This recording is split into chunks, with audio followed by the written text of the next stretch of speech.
உங்களுக்கு அந்த இடத்தை நான் மீட்கு கொடுக்கிறேன் என்று அன்று இருந்த ஆட்சியில் சொல்லியிருந்தார். ஆனால் அங்கு இருக்கிறவர்களுக்கு அந்த இடம் கொடுக்கவில்லை. அதே இடத்தில் இடிக்கப்பட்ட இடத்தில் குடிசை வீடு கட்டி மின்சாரம் இல்லாமல் வாழ்ந்து கொண்டு வருகின்றனர். நமது அரசு அவர்கள் வாழ்வாதாரத்துக்கு ஒளியேற்று வகையில் மின்சார வசதியும் அவர்களுக்கு இடம் கொடுக்குமாறு அன்புடன் தாழ்மையுடன் கேட்டுக்கொள்கிறேன். இந்த வாய்ப்பை கொடுத்த அனைத்து நல்ல உள்ளங்களுக்கும் எங்களுடைய மாண்புமிகு முதலமைச்சர் அவர்களுக்கும் என் மனமார்ந்த நன்றியை தெரிவித்துக் கொள்கிறேன்.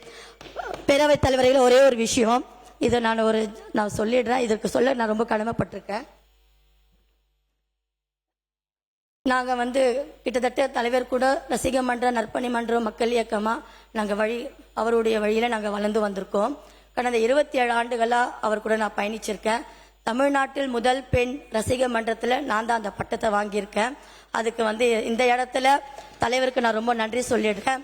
அது இல்லாமல் எங்களை வழிகாட்டி எங்களுடைய தளபதி அவர்களின் நம்பிக்கை பொதுச் செயலாளர் அவர்கள் எங்களை வழிகாட்டியா என்னை அடுத்தடுத்த இடத்துக்கும் அவர் தான் எடுத்துகிட்டு போய் என்ன மட்டும் இல்லாமல் எங்களை மாதிரி பெண்களுக்கும் ஒரு முக்கிய இடத்தை கொடுத்து எல்லாருமே இந்த இடத்துல நிற்க வச்சிருக்காங்க.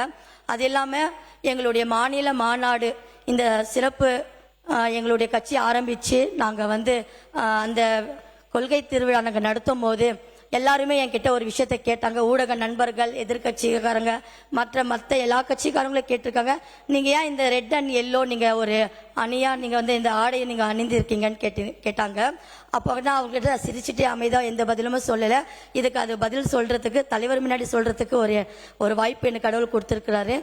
ஏன் அப்படி நான் சொல்கிறேன்னா, எந்த அரசியல்வாதிகளும் எந்த அமைப்பில் இருக்கிறவங்களும் இஸ்லாமிய பெண்ணுக்கு முதல் இடம் கொடுத்தது இல்லை. எங்கள் தலைவர் ஆட்சி தொடங்கி அன்றே எனக்கு கொள்கை பருப்பு கட்சியில் கொள்கை பருப்பு இணை செயலாளராக பதவி கொடுக்கும் போது அவர்களுடன் பக்கத்தில் எனக்கு சேரை போட்டு உட்கார வச்சு என்னை கௌரவிச்சிறாரு.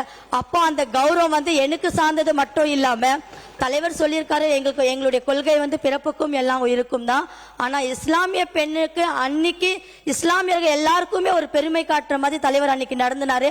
அன்னைக்கு நான் முடிவு பண்ண எந்த கட்சிக்காக நான் இந்த இடத்துல நான் வந்தனோ, தலைவர் கூட நான் இருக்கிறேனோ, நான் சாகர மட்டும் இந்த ஆடை தான் நான் அணிந்து இருப்பேன். இது என்னுடைய அடையாளம்ன்றது நான் பெருமையுடன் தெரிவித்துக் கொள்கிறேன். ஒரே ஒரு விஷயம்,